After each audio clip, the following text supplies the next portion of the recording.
नमस्कार दोस्तों, स्वागत है आपका साइंस जर्नी में। कभी कभी वीडियो बनाते समय कुछ शब्दों का गलत उच्चारण हो जाता है, कभी कभी ऐसा जल्दबाजी में भी हो जाता है, कभी कभी अपनी मातृभाषा न होने के कारण भी हम शब्दों का गलत उच्चारण कर जाते हैं या एक दो शब्दों पे टंग फिसल भी जाते हैं। लेकिन क्या हो जब पूरी की पूरी वीडियो ही गलत हो जाए, यानी कि प्रोपेगेंडा हो जाए। चौंकिए नहीं, ऐसे बहुत सारे यूट्यूबर्स हैं जो पूरी तरह से प्रोपेगेंडा वीडियो बनाते हैं, लेकिन ऐसे लोगों को सभी जानते हैं कि हाँ, ये प्रोपेगेंडा वीडियो बनाता है। लेकिन जब कुछ ऐसे यूट्यूबर्स जिन पे सभी लोग विश्वास करते हैं, जिनके वीडियोज लगातार देखते आ रहे हों और वो अचानक से प्रोपेगेंडा वीडियो बनाने लगे, तब क्या होगा? जी हाँ, ऐसा ही एक यूट्यूबर है रियल साइंस। उनने 50 से ज्यादा वीडियो बना रखी है और लगभग 5 लाख सब्सक्राइबर भी होने वाले। पिछले 2 वीडियो को छोड़कर उनने जितने भी वीडियो बनाए थे उनसे काफी उम्मीदें थी, वो वीडियो साइंटिफिक भी होते थे। लेकिन पिछले 2 वीडियो में इनने इतना प्रोपेगेंडा फैलाया, ऐसा लग रहा है जैसे ये बिक गए हो। बहुत सारे कॉमन सब्सक्राइबर होते हैं, उनमें से कुछ सब्सक्राइबर ने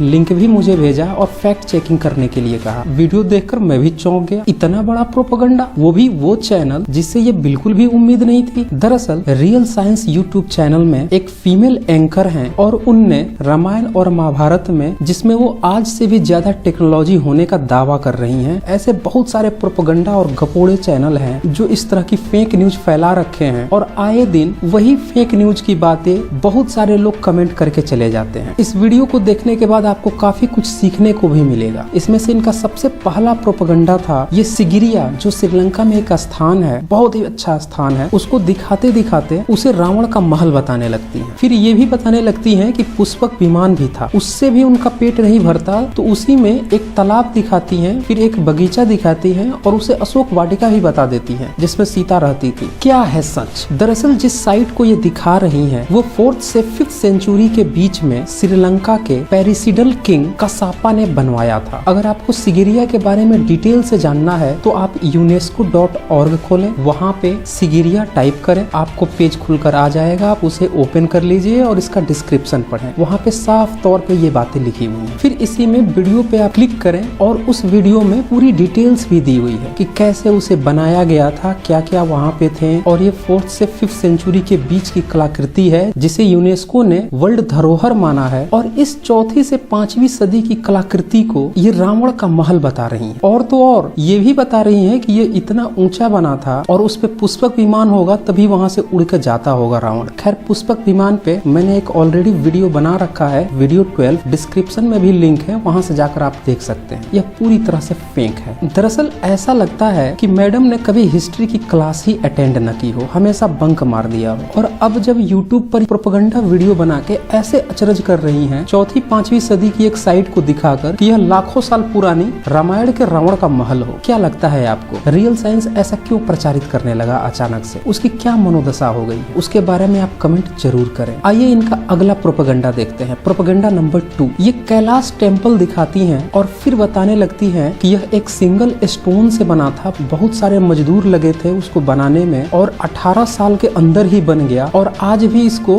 बनाने में 150 से 200 साल लगेंगे, इतने मजदूर होंगे। तो पता नहीं कहां से, किस फेक न्यूज की फैक्ट्री से ये आंकड़े लेकर आई थी। दरअसल हर प्रोपेगेंडे का एक मोटिव होता है। यहाँ पे इनका मोटिव था कि 8वीं 9वीं सदी के बीच में बने हुए एक कलाकृति को दिखाकर यह बता देना यह सही है, इसीलिए महाभारत भी सही था। दरअसल इनको तुलना करने भी नहीं आता। अगर आपको टाइम पीरियड का तुलना करना है तो आप उस टाइम पीरियड की तुलना करोगे, लेकिन इनने क्या किया, 8वीं 9वीं सदी के बीच में बने हुए कैलाश टेम्पल की बात को ये कहाँ पे लेके जा रही हैं? महाभारत काल। और महाभारत काल कब था इसका कोई ठिकाना ही नहीं। कुछ प्रोपेगेंडेबाज बोलते हैं 5000 साल पहले था, कुछ बताते हैं 5500 साल पहले था। ये डेटा कहाँ से आया है अभी तक इसका कोई ठिकाना ही नहीं। तो दोनों का कंपेयर कैसे कर रही थी ये तो उनकी बुद्धि पर मैं छोड़ता हूँ। दरअसल आप यूनेस्को की ही वेबसाइट पे एलोरा केव टाइप करें, वहाँ पे साफ तौर पे दिया हुआ है कि ये 600 ईस्वी से लेकर 1000 ईस्वी के बीच में बनी है। कुछ डिफाइंड नहीं है, 400 सालों का डिफरेंस बताया जा रहा है, लेकिन मैडम के अनुसार वो 18 साल में ही बन के तैयार हो गया था। दूसरी बात कि इसी में वीडियो को क्लिक करें और वहाँ पे जाकर आप वीडियो को देखते हैं तो उसमें साफ तौर पर बताता है कि एलोरा गुफा 7वीं सदी में यहाँ पे बौद्ध टेम्पल्स बने थे और बौद्धों की कलाकृतियां थी। फिर 8वीं से 9वीं सदी के बीच में यहाँ पे कैलाश टेम्पल बनाया गया जहाँ पे शिवलिंग की भी ये बात कर रहे हैं, और फिर 9वीं सदी में जैन टेम्पल की भी ये बात बता रहे हैं। यानी कि यहाँ पे 3 कल्चर दिखाए जा रहे हैं और शुरुआत इसकी बौद्धिज्म से हो रही है। तो अब यहाँ पे ये सवाल उठता है कि एक सिंगल रॉक से अगर एक टेम्पल बना हुआ है तो क्या हमारे पास बहुत ज्यादा एडवांस टेक्नोलॉजी थी? तो यहाँ पे समझने वाली बात ये है कि जो एडवांस टेक्नोलॉजी होती है और जो शिल्प कला होती है, इसमें अंतर को समझने की जरूरत है। दरअसल जितने भी पुराने समय रहा है उस समय टेक्नोलॉजी नहीं थी, बल्कि उस समय शिल्प कला विकसित थी। टेक्नोलॉजी से शिल्प कला को विकसित करने में और ज्यादा मदद मिलती, लेकिन अनफॉर्चुनेटली उस समय लोग साइंस को उतना डेवलप नहीं कर पाए थे। हालांकि मानव श्रम से जितना भी पॉसिबल हो सका उतना ज्यादा बेटर करने की कोशिश की। इसीलिए हम देखते हैं कि प्राचीन काल में किले बहुत ही मजबूत बनाए जाते थे। मंदिर जो कि 10वीं और 11वीं सदी के बाद बनने शुरू हुए, उसको बहुत ज्यादा अच्छे से बनाया जाता था। हालांकि कैलाश टेम्पल जिसे कहा जाता है, वहाँ पे 8वीं से 9वीं सदी के बीच में जो बनने का कार्य पूरा हुआ, उस समय उसमें कोई भी मूर्ति नहीं थी। मूर्तियां तो काफी बाद में आई हैं। हाँ, बौद्धों की, जैनों की मूर्तियां पहली और दूसरी सदी से देखने को मिल जाती हैं। ऐसा मैं नहीं कह रहा, ऐसा आप इसी के समकक्ष जो अजंता केव है वहां से आपको पता चल जाएगा। यूनेस्को पे ही आप अजंता केव टाइप करें, इसमें साफ तौर पे लिखा है कि ये 2nd सेंचुरी और 1st सेंचुरी BC यानी ईसा से भी पहले, और फिर गुप्ता पीरियड 5th से 6th सेंचुरी AD के बीच में भी इसमें बुद्धिस्ट कल्चर को उकेरा गया था। और यहाँ पे जब आप वीडियो पे क्लिक करेंगे तो वहां से भी आप जाकर वीडियोज देख सकते हैं। उस पे बहुत अच्छे से बताया गया है। ईसा से पहले का जो बौद्धिस्ट कल्चर था, वहाँ पे मूर्ति नहीं थी, बल्कि वहाँ पे एक स्तूप था। लोग उसी को बुद्ध मानते थे। लेकिन जब से मूर्तियों की कलाकृति आ गई, जैसे गुप्त काल में, तो गुप्त काल में उसमें बुद्ध के मूर्तियों का भी निर्माण हुआ। जबकि जो कैलाश टेम्पल बताया जाता है, जहाँ पे अब शिवलिंग भी स्थापित है, वो 8वीं सदी की बताई जाती है, एलोरा केव में। तो इससे ये पता चलता है कि हिंदुइज्म काफी बाद में आया और उससे पहले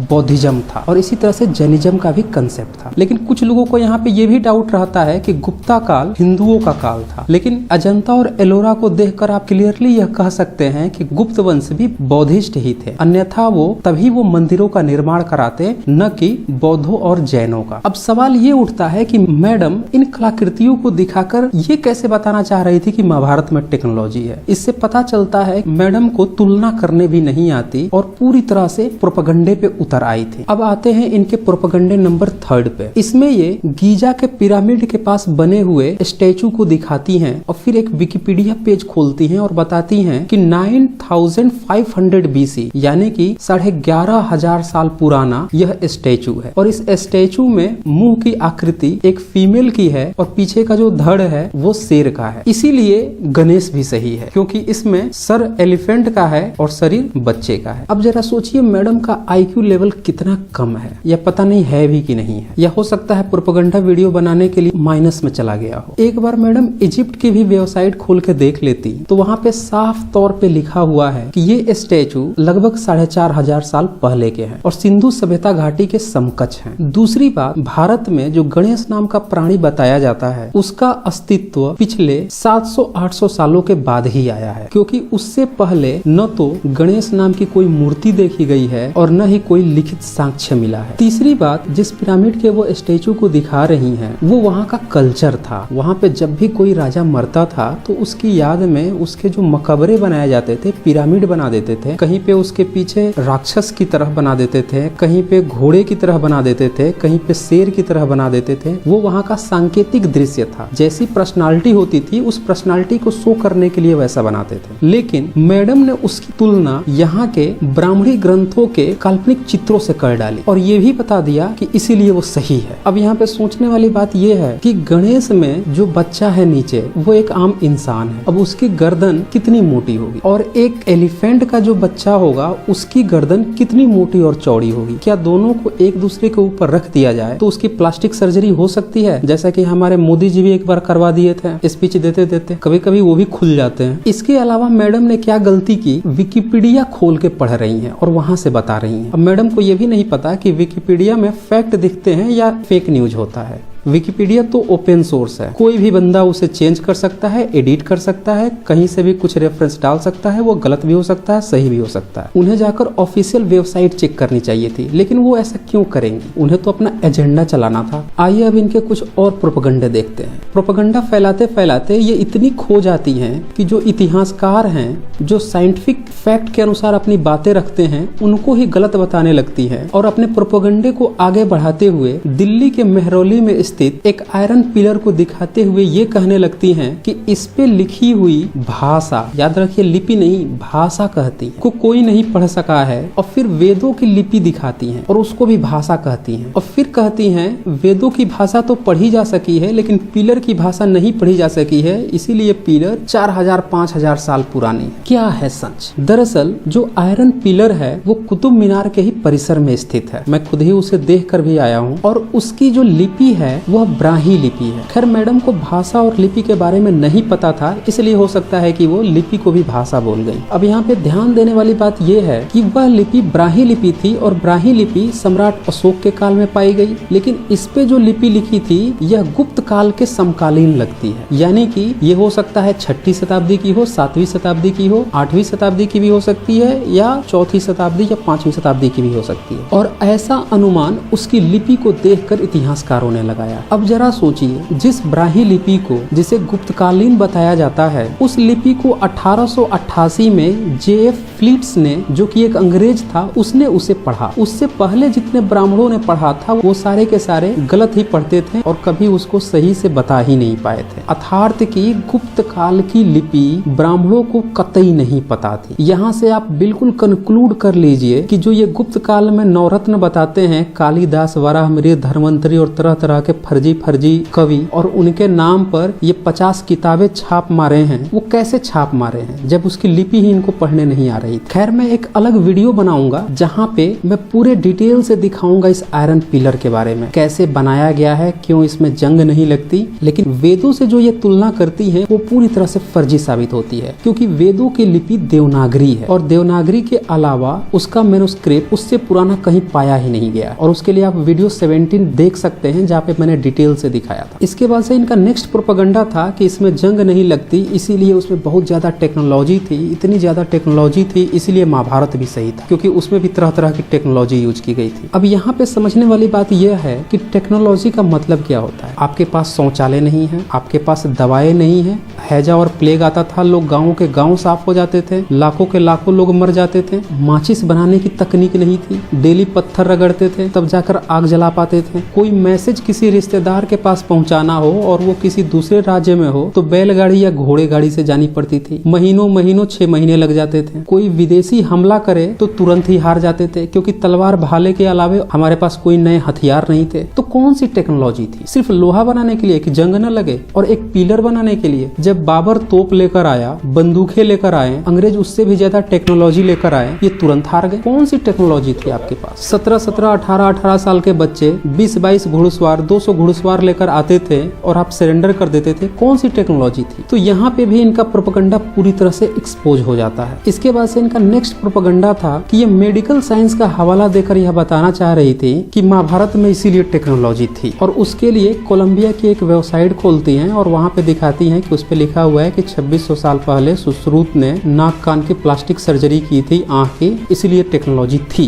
क्या है सच? यह बात बिल्कुल सत्य है कि मैडम ने जो वेबसाइट खोलकर दिखाई थी उस पे यही लिखा हुआ है। लेकिन आपको यहाँ पे याद रखना होगा कि वह वेबसाइट न तो ASI की वेबसाइट है, न वर्ल्ड हेरिटेज की वेबसाइट है, और न ही कोई ऑफिशियल हिस्ट्री की वेबसाइट है। इसीलिए उसने वही लिखा जो उसको जानकारी थी। सही जानकारी आपको कहाँ से मिले, इसके लिए आप यूनेस्को की ही वेबसाइट खोल लीजिए और वहाँ पे आपको सुश्रुत संहिता का नॉमिनेशन फॉर्म मिल जाएगा। यहाँ पे आप थोड़ा सा चौंक जाएंगे क्योंकि वह नॉमिनेशन फॉर्म भारत से न होकर नेपाल से है, और वहाँ पे 878 AD की एक मैन्युस्क्रिप्ट का दावा किया गया। जब उस पेज को आप खोलेंगे तो आप थोड़ा सा और चौंक जाएंगे, क्योंकि वहाँ पे जो दावा है उसमें ये लिखा हुआ है कि इसकी भाषा संस्कृत है, लेकिन प्योर संस्कृत नहीं है। दूसरी बात इसमें लिखी है कि इसकी स्क्रिप्ट देवनागरी भी नहीं है, जो आजकल भारत में ये देवनागरी में लिख कर 100 साल के अंदर घुमाते फिर रहे हैं सुश्रुत संहिता और चरक संहिता, वो वाली नहीं है, बल्कि वह कुटिला स्क्रिप्ट है जो गुप्त कालीन के समय की मानी जाती है, और वो पाम लीफ पर है। और ये जो कुटिला स्क्रिप्ट है इसे नेपाल में लिच्छवी स्क्रिप्ट कहा जाता है, और ये दूसरा ऐसा ओल्डेस्ट स्क्रिप्ट माना जा रहा है आयुर्वेद का। और यहाँ पे सुश्रुत संहिता को 2nd से 4th सेंचुरी के बीच में बताया जा रहा है, और चरक चरक संहिता को फर्स्ट सेंचुरी का। इसके अलावा एक कसाप संहिता भी है जिसको कि फर्स्ट सेंचुरी का बताया जा रहा है। ये भी बात सही है कि उसमें ऑपरेशन के कुछ बातें लिखी हुई हैं कि कैसे आइज का नोज का ऑपरेशन कर सकते हैं। और इसमें यह भी लिखा है कि यह स्क्रिप्ट के बारे में जब तक कि यहाँ से क्लेम नहीं हुआ तब तक भारतीयों को पता भी नहीं था। अब यहाँ पे सोचने वाली बात यह आ जाती है कि जिस गुप्तकालीन स्क्रिप्ट को ब्राह्मण जानते तक नहीं थे, उस स्क्रिप्ट में नेपाल में मिलती है सबसे पुरानी प्रति,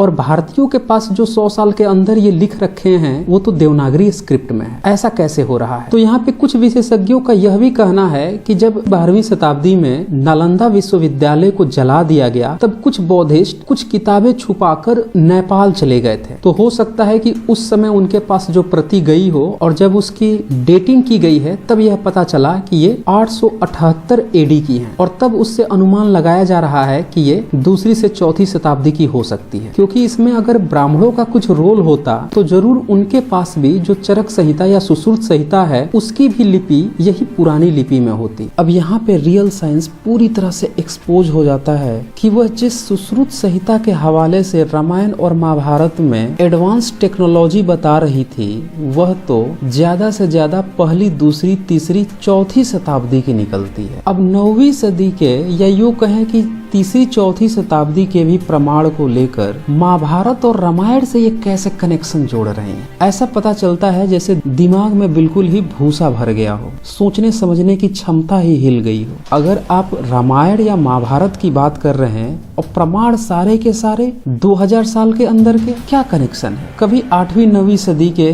किसी कलाकृति को उठाकर बताने लगते हो और फिर उसको जोड़ देते हो कि वो रामायण काल में एडवांस टेक्नोलॉजी थी। कभी 4वीं 5वीं सदी की श्रीलंका की कलाकृति उठाकर उसे लाखों साल पूर्व रावण का महल बता देते हो। 2000 साल के अंदर की मेडिकल साइंस जिसे आप बता रहे हो ऑफ कोर्स रही होगी, क्योंकि बीमारियां थी तो उसका इलाज इंसानों ने कुछ न कुछ तो जरूर खोजा था, लेकिन उसका रामायण और महाभारत से क्या कनेक्शन है? तो इस तरह से हम देखते हैं कि ये पूरी की पूरी एक फेक वीडियो बनाई है जिसमें इनके पास कोई न तथ्य था न प्रमाण था, बस कहीं से फेक न्यूज उठाया और उठा के थोप दिया। 5 लाख सब्सक्राइबर हैं, जुड़ ही रहे हैं, आगे भी जुड़ेंगे, और 1.5 लाख लोग देख भी चुके हैं वीडियो, आगे और लोग भी देखेंगे और प्रोपेगेंडे का शिकार होंगे। तो दोस्तों जाकर अब उन्हें एक बार गेट वेल सुन जरूर बोले, और आगे अगर ये फिर से फेक न्यूज लाते हैं तो इनको फिर से एक्सपोज किया जाएगा। तो दोस्तों आज बस इतना ही, धन्यवाद।